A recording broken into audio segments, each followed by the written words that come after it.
Parlons maintenant de nos prêtres. On est en pleine année sacerdotale. En plus, ils sont sur la sellette, mais ils sont au cœur de nos pensées, de nos prières en cette année spéciale. Une question qui a été soulevée, Monseigneur Durocher, surtout par les médias séculiers, mais certaines voix dans l'Église catholique, c'est la question du célibat des prêtres. Est-ce que c'est vraiment un enjeu ici, lorsqu'on parle d'abus sexuels et d'allégations de pédophilie? D'après moi, c'est une erreur de lier ces deux questions-là. La pédophilie n'a rien à voir avec le célibat. Toutes les études démontrent que le taux de pédophilie chez les prêtres n'est pas plus élevé que dans la population générale. Et en passant, ce taux-là est très, très bas. C'est un autre sujet dont on pourrait parler. La grande majorité des prêtres ne sont pas impliqués avec ces questions et pourtant, ils subissent les conséquences d'un regard négatif, d'un regard méfiant. C'est un bon point, ça. Est-ce que tout le clergé en souffre? Oui, absolument, absolument. Dans mon diocèse, je peux dire qu'il n'y a pas un membre du clergé, il n'y a pas un prêtre qui, à un moment donné, n'a pas été insulté, n'a pas été vu de travers, regardé de travers. Il y a des prêtres qui, à un moment donné, ont arrêté de porter le collet romain quand ils vont en ville faire leurs emplettes parce qu'ils se sentent mal. Alors, il n'y a pas de doute, cette portion infime de prêtres, ce petit nombre de prêtres a déteint sur l'ensemble des prêtres. Et ça, c'est une vraie souffrance. C'est une vraie souffrance. Mais revenons à la question. Donc, est-ce que le célibat est lié à cette question-là? Non. Je veux dire, la crise, malheureusement, la crise de l'abus sexuel des mineurs, elle est vécue surtout en famille. Ça, on n'en parle pas parce que l'institution est plus visible. Mais la grande majorité des cas, 90% des cas, je lance ce chiffre parce que c'est un peu le chiffre que j'ai de Cornwall où nous avons un centre de traitement pour enfants abusés. 90% des cas d'abus sexuels se passent en famille.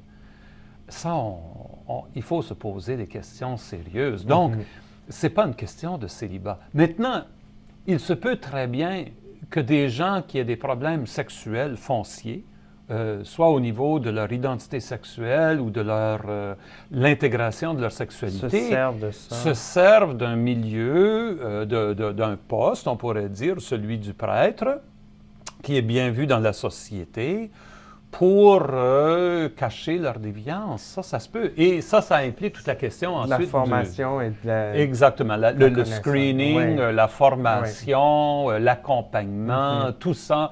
On devient, je pourrais dire, à l'intérieur de l'Église, au Canada, de toute façon, on est devenu beaucoup plus conscient de cette question du screening d'abord, du filtrage de nos candidats et de leur formation et de leur accompagnement. Encore là, lorsqu'on fait face à une pénurie de vocations, en particulier dans des diocèses de périphérie ou en régions éloignées, est-ce qu'il peut arriver qu'un évêque ait tendance à diminuer ses standards?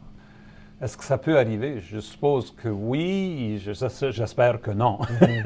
Je crois aujourd'hui que nous avons fait des pas extraordinaires au niveau de nos séminaires. Par exemple, moi, quand j'étais au séminaire, je suis rendu vieux, moi, ça fait plus de 30 ans. Quand j'ai commencé au séminaire, mais chez nous, dans ce séminaire-là, c'était la première fois qu'on avait un psychologue comme membre du personnel.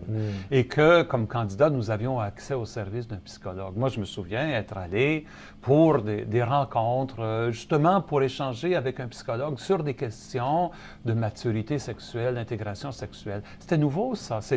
Pourtant, c'était à la fin des 70, 77, quand je suis entré au séminaire. Alors, aujourd'hui, ces services-là sont développés, comment je pourrais dire, pas seulement développés, mais ils sont mis en place, ils font partie d'une formation beaucoup plus holistique, on pourrait dire. Que les séminaristes suivent et qui est nécessaire dans le contexte d'aujourd'hui. C'est un peu la question de la maturité affective, finalement. Absolument, absolument. Et on est beaucoup plus attentif à la question de la maturité affective, de l'intégration de sa sexualité. On se rend compte que vivre le célibat n'est pas facile. Hein, c'est pas facile dans le contexte d'un monde. Notre monde, il est hyper sexualisé. On est confronté à l'érotisme.